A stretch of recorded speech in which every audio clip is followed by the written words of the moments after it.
성경과 과학 91번째 시간입니다. 인생은 나그네 같다 라는 제목을 가지고 오늘 생각해 보고자 합니다. 나그네를 말하기를 떠도는 사람이라고 합니다. 여행자는 가는 목적지가 분명합니다. 그런데 나그네는 목적지가 분명하지 않습니다. 그러나 나그네도 가는 곳이 있습니다. 하지만 분명한 목적지가 없습니다. 오늘 저곳에 간다라고 말을 합니다. 그러나 그곳에 정착할 목적지는 아닙니다. 또 다른 곳으로 가게 됩니다. 오늘 성경 말씀 한 곳을 읽겠습니다. 하나님은 영원 무궁토록 우리의 하나님이시니 그분은 우리가 죽을 때까지 우리의 인도자가 되시리로다. 시편 48편 14절 말씀입니다. 우리는 각자의 가정이 있고 집이 있습니다. 사업에 성공한 자도 있습니다. 행복한 자도 있습니다. 그리고 안락한 자도 있습니다. 하지만 그곳은 영원하지 않습니다. 여행자는 가는 곳이 분명합니다. 가는 곳이 분명한 곳은 여행자가 나가 어디로 간다, 어디로 갔다가 다시 어디로 간다 하는 스케줄들이 주어져 있습니다. 그리고 갔다가 되돌아올 곳이 또한 분명합니다. 그러나 그것도 분명하지 않는 것 하나가 있습니다. 영원하지 않습니다. 그곳은 영원하지 않습니다. 아무리 목적지가 잘 도착되었다 할지라도 영원하지는 않습니다. 그런 의미에서 여행자도 나그네 같다 말입니다. 내가 삶의 방향을 정한 것이 이루어졌다고 목적지는 결코 아닙니다. 그 이루어진 것이 다른 것으로 또 추구하는 것입니다. 어떻습니까? 여러분의 생각 어떻습니까? 내가 이러한 사업장에서 어떠한 위치까지 이르기를 원한다고 해서 그 목적이 이루어졌다고 해서 영원하지 않습니다. 그 다음 또 다른 것을 추구하게 된단 말입니다. 부귀 영화를 모두 누렸던 솔로몬 왕은 말을 합니다. 헛되고 헛되며 헛되고 헛되니 모든 것이 헛되도다 라고 말을 하였습니다. 사람이 해 아래서 행하는 자기의 모든 수고에서 무슨 유익을 얻으리요. 전도서 1장 2절 3절 말씀입니다. 이러한 노래도 있습니다. 이러한 노래가 우리는 귀에서 잘 많이 들려졌습니다. 인생은 나그네 길, 어디서 왔다가 어디로 가는가? 인생은 나그네 길, 어디서 왔다가 어디로 가는가? 구름이 흘러가듯 떠돌다가 가는 길에, 구름이 흘러가듯 떠돌다 가는 길에 정일랑 두지 말자, 미련일랑 두지 말자. 인생은 나그네 길, 구름이 흘러가듯 정처 없이 흘러간다 라고 인생을 그려 놓은 노래가 있습니다. 이 노래는 1960년대에 최희준 씨가 하숙생이란 노래 속의 가사입니다. 이 노랫말을 보면서 나그네를 연상하게 됩니다. 오늘 여러분과 나 이 노랫말 속에 한번 생각해 보지 않겠습니까? 구름 흘러가듯이 떠돌다가 이곳저곳 살다가 떠나가고 그래서 정을 두지 말고 미련도 두지 말고 그렇게 살자고? 정말 인생이 그러한 것인가 말입니다. 그런 정도로 인생은 나그네 길 구름같이 흘러가고 정처 없이 흘러간다고 표현했던 노래 가사 말입니다. 나그네는 외롭습니다. 결코 나그네가 즐겁다고 볼 수 없습니다. 고달픈 삶을 사는 것이 나그네 인생이라고 봅니다. 살아있는 생명체 자체만 존재하는 것 같습니다. 움직이니 살아있는 것 같고. 그런데 문제가 심각하지요. 많은 사람들이 한결같이 하는 말이 있습니다. 많은 사람들이 한결같이 뭐라고 말을 하는 거 아니? 인생은 나그네 같다라고 말을 합니다. 정말 나그네 같은 모습입니다. 애굽의 왕자로 있던 모세는 미디안으로 망명갔습니다. 그리고 십보라와 결혼을 하였습니다. 십보라와 결혼한 그 모세는 첫 아들을 가지었습니다. 그 첫 아들 이름은 게르솜이라고 합니다. 그 게르솜이라고 하였는데 그 이름의 뜻은 뭐겠습니까? 내가 낯선 땅에서 나그네가 되었다라는 뜻에서 첫 아들 이름을 이렇게 게르솜이라고 지었다 말입니다. 하나님께서 아브라함에게 말씀하셨습니다. 너는 확실히 알라. 즉 내 씨가 자기의 소유가 아닌 땅에서 나그네가 되어 그들을 섬기겠고 그들이 400년 동안 그들을 괴롭히리라. 창세기 15장 13절에 말씀하셨습니다. 나그네가 되어 400년 동안 괴로움을 당한 이 아브라함의 후손들 말입니다. 아브라함에게 말씀하신 그대로 되었습니다. 아브라함의 손자 야곱은 70여 명의 식구를 이끌고 애굽으로 이민을 갔습니다. 하나님께서 아브라함에게 말씀하신 그대로 아브라함의 손자 야곱은 70여 명의 식구를 이끌고 애굽으로 이민 갔습니다. 이들은 야곱의 아들 요셉의 초청으로 이민 간 것입니다. 요셉은 애굽으로 노예 팔려 왔습니다.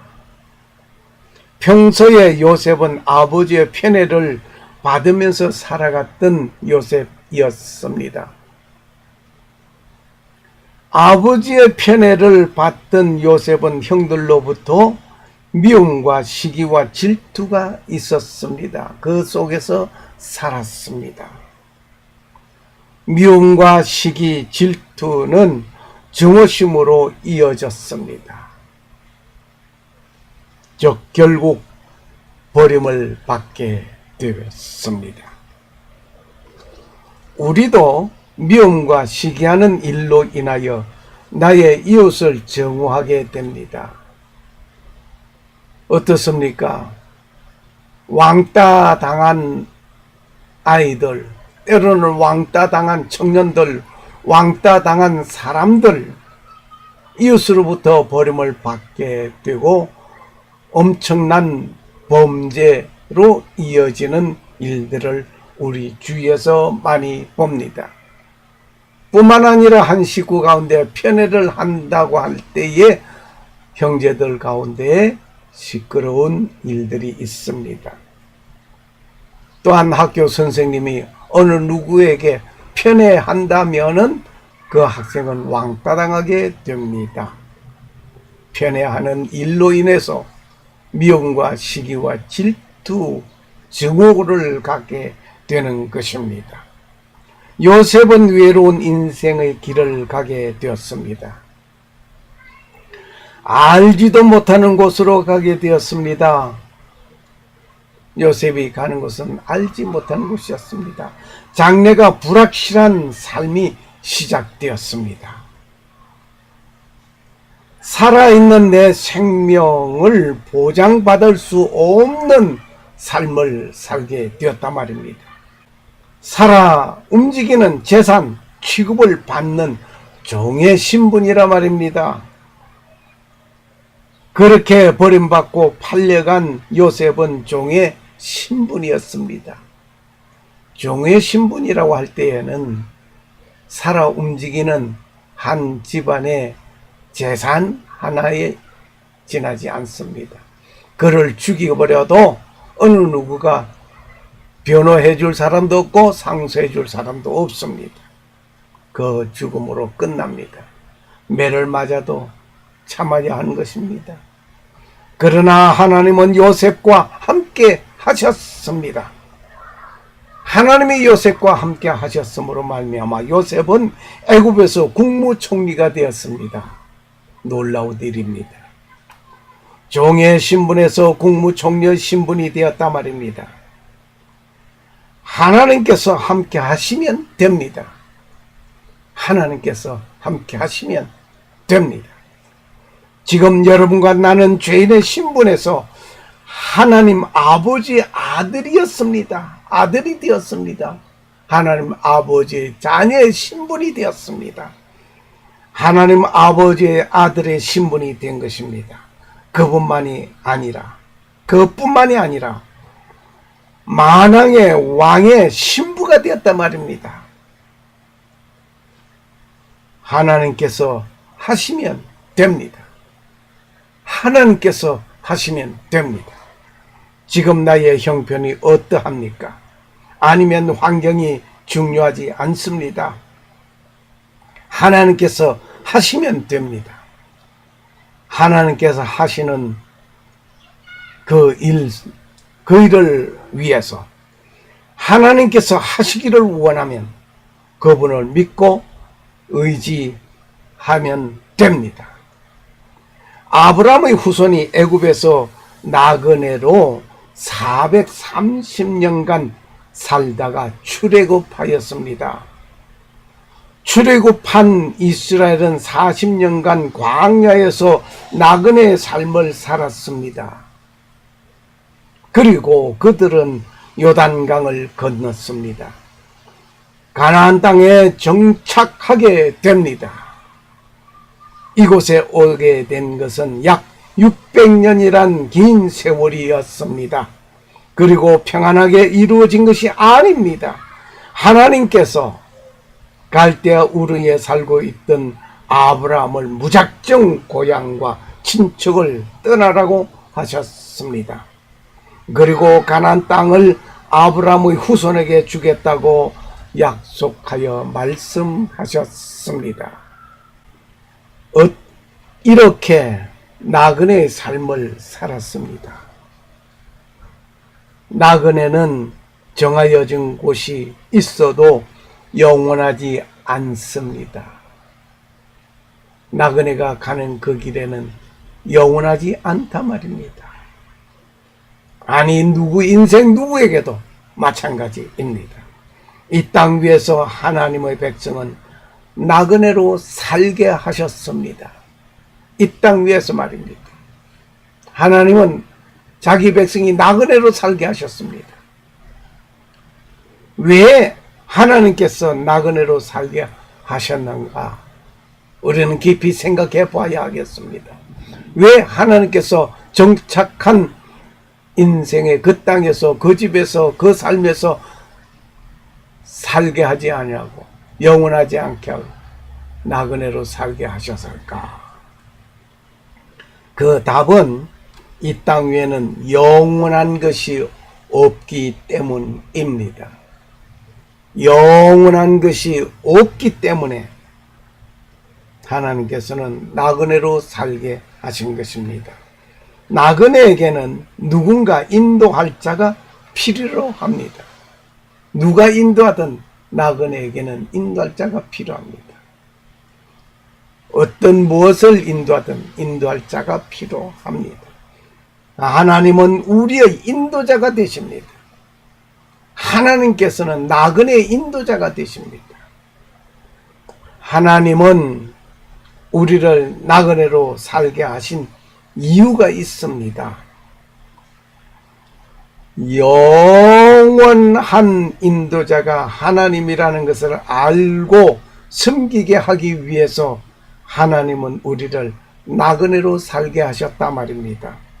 만일 이 땅 위에서 영원한 안식이 있다면 하나님을 섬기지 아니합니다. 또한 나그네는 떠나야 합니다. 나그네는 그곳에 정착하지 않습니다. 떠나야 합니다. 나그네는 지금 있는 그곳에서 떠나야 하는 이유가 있습니다. 왜 떠나야 합니까? 그 이유는 이곳은 영원하지 않기 때문입니다. 임시 머무는 곳이기 때문에 떠나야 하는 것입니다. 인생은 나그네 길이라는 노래 가사말이 다시 생각납니다. 구름이 흘러가듯 구름은 머물러 있지 않습니다. 계속 흘러갑니다. 인생은 머물러 있을 수 없습니다. 계속 흘러갑니다. 인생은 나그네 같다고 말들을 합니다. 다 같이 하는 말이 나그네 같다라고 말을 합니다. 어떤 사람은 좀 더 오래 살고 떠나기도 합니다. 장수한단 말입니다. 장수하는 사람도 역시 떠나는 날이 있습니다. 어떤 사람은 좋은 환경에서 살다가 떠나기도 합니다. 다 구질구질하게 사는 것이 아니라 멋있게 한번 정말 남보기에 부끄럽지 않는 삶을 사는 사람도 있습니다. 호화호식하며 사는 사람도 있습니다. 그러나 그도 떠난다 말입니다. 어떻게 살고 언제 가는가 하는 것뿐입니다. 어떻게 살고 언제 가는가 그것만 있을 뿐입니다. 이제 영원한 곳이 있습니다.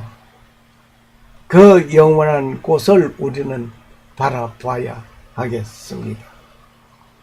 이곳 인도하신 분이 계십니다. 영원한 곳을 인도하시는 분이 계신단 말입니다. 그분은 누굽니까? 그분은 창조주 하나님께서 인도하십니다. 오늘 그 창조주 하나님을 의지하고 따르고 믿으십시오.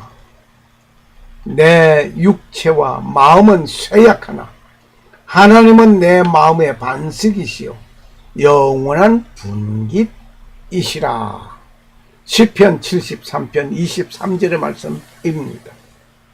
내 육체의 마음은 쇠약하지만은 하나님은 내 마음의 반석이라고 했습니다. 영원한 분깃입니다. 그러므로 하나님을 의지하고 하나님을 따르시기를 바랍니다.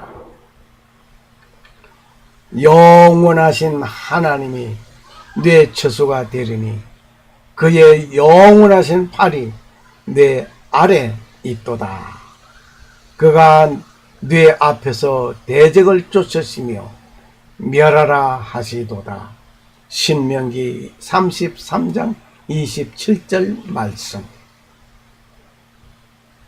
오늘 찬송가 376장을 함께 찬송하면서 말씀을 맺겠습니다.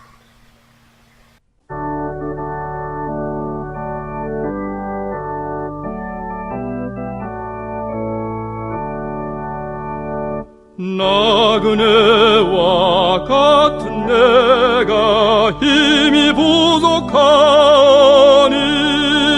전능하신 나의 주여 내 손 잡고 가소서. 하늘 양식 내게 먹여 주소서. 하늘 양식 내게 먹여주소서. 수정 같은 생명수로 항상 되어 주시고, 불과 구름 기둥으로 갈 길 인도하소서.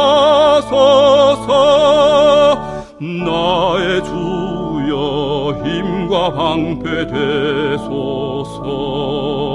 나의 주여 힘과 방패 되소서. 요단 강을 건널 때에 겁이 없게 하시고, 저기 배는 가나안 땅 편히 닿게 하소서. 나의 주께 항상 찬송 드리리. 나의 주께 항상 찬송 드리리. 아멘.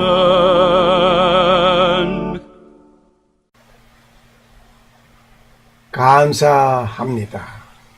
할렐루야.